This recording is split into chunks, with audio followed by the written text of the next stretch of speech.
네, 여랑야랑 시작합니다. 이재명 기자, 새해 여랑야랑 첫 번째 주인공 누군가요? 예, 대한민국 넘버원 문재인 대통령입니다. 제목은 해를 품은 달 이렇게 정했습니다. 문 대통령은 새해 첫 일정으로 산 사나이답게 아차산 산행으로 시작했습니다.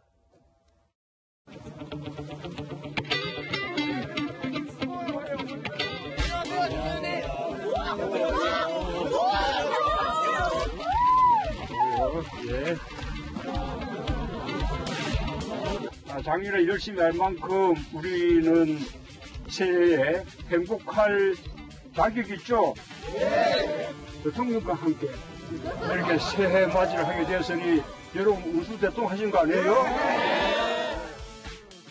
네, 운수대통은 인간의 능력을 뛰어넘을 정도로 운이 트인다는 말인데 대통령과 새해를 맞는 게 아주 흔치 않은 일이죠. 예, 대통령이 오는 줄 모르고 산을 찾은 시민들 입장에선 운수 대통했다 이렇게 느낄 수 있을 것 같습니다. 그런데 한 가지 아쉬움이 있었습니다. 눈발이 날리면서 새해 첫 일출을 볼 수 없었는데 그러자 현장에선 이런 얘기가 나왔습니다. 오늘 카메라분들은 해돋이를 못 찍어서 좀 아쉽겠네요. 어떤 분이 그러셨는데요. 오늘 새해는 해는 못 보고 달을 봤다고. 제가 센스가 부족해서인지 처음엔 무슨 말인가 했어요. 예, 대통령의 성이 문이다 보니까 영어로 달, 그래서 저렇게 말한 겁니다. 네, 위트인지 좀 아부인지 헷갈리긴 하는데 김상조 실장은 미리 준비해온 발언일까요? 예, 한 시민이 한 얘기를 김 실장이 듣고 대통령에게 전했다고 합니다. 하지만 김 실장은 예전에도 아부성 발언 때문에 구설에 오른 적이 있습니다. 3년 전 한 강연에서 문 대통령을 두고 제2의 스티브 잡스로 진화하고 있다. 이렇게 추켜 세웠다가 문비어 청구가 너무 심하다. 이런 지적을 받은 겁니다. 네, 오늘 현장에서는 또 다른 돌발 상황도 벌어졌다면서요? 네, 맞습니다. 민중당 당원들이 지난해 연말 특별사면에서 제외된 이석기 전 통합진보당 의원의 석방을 요구하면서 경호원들과 충돌했습니다. 문재인 대통령은 별다른 반응을 보이진 않았습니다. 네, 첫 번째 주인공은 대통령이었고 그럼 두 번째 주인공도 누굴지 궁금한데 다음 주제 갈게요. 예, 제목은 친구의 일침 이렇게 정했는데요. 지난해 여랑야랑에 참 많이 등장했던 진중권 전 교수, 오늘도 페이스북에 참 흥미로운 글을 올려서 또 등판했습니다. 내용이 이렇습니다. 올해 6월 독일에 있는 아들이 저소득층을 위한 장학금을 신청하겠다면서 이메일을 보냈답니다. 이에 진 전 교수가 우린 저소득층이 아니다. 내가 그 신청서를 넣는 것 자체가 건전한 상식에 배치된다. 이렇게 답장을 보냈다는 겁니다.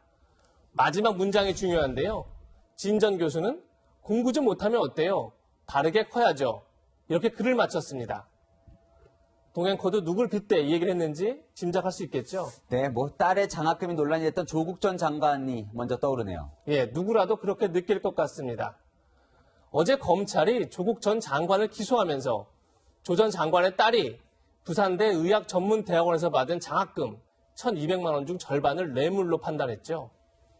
흔히 장학금 하면 등록금을 낼 형편이 안 되거나 좋은 성적을 받았을 때 주는 건데 과거 조 전 장관은 이렇게 해명해 많은 이들의 공분을 샀습니다.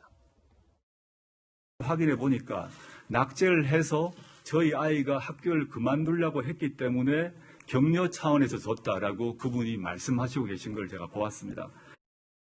지난해 10월 국회 국정감사에 나온 한 대학원생은 낙제생에게 격려 차원에서 줬다는 장학금을 두고 이렇게 한탄했습니다. 조국 장관 자녀 사태를 지켜보면서 무기력에 더 빠졌습니다. 대학원생들에게 장학금을 받기란 정말 말 그대로 하늘의 별 따기입니다. 또 더군다나 신청하지 않은 장학금을 받았다는 것에 정말 기가 막혔습니다. 네, 당시 저 발언이 청년들의 큰 공감을 얻었던 기억이 나는데요. 반면 조 전 장관 지지자들은 비가 올 때까지 기우제를 지내는 인디언처럼 검찰이 무리하게 수사를 하고 있다. 이렇게 비판을 하고 있죠. 예, 탈탈 털어서 없는 범죄를 만들었다는 건데요. 여기에 대해서도 진중권 전 교수는 따끔한 일침을 놨습니다. 인디언 기우제가 아니라 고구마 캐기였다는 겁니다. 캐도 계속 범죄 혐의가 나오니 검찰이 수사를 중단할 수 없었다는 얘기입니다. 또 유심 이사장이 조 전 장관 부부가 아들 대신 대리 시험을 쳐준 걸 두고 오픈북 시험이었다 이렇게 주장하자 유 이사장의 개그 감각이 무르익었다. 변명이 참 앙증맞다. 이렇게 비판하기도 했습니다. 해가 바뀌었지만 대한민국은 여전히 조국 사태에서 벗어나지 못하고 있는데요. 오늘의 한마디는 조국 극복이 운수 대통의 시작, 이렇게 정했습니다. 네, 유시민 이사장이나 진중권 전 교수나 귀에 딱 꽂히는 말로 화제를 만들어내니 올해에도 열왕야랑에서 자주 보게 될 것 같습니다. 지금까지 열왕야랑이었습니다.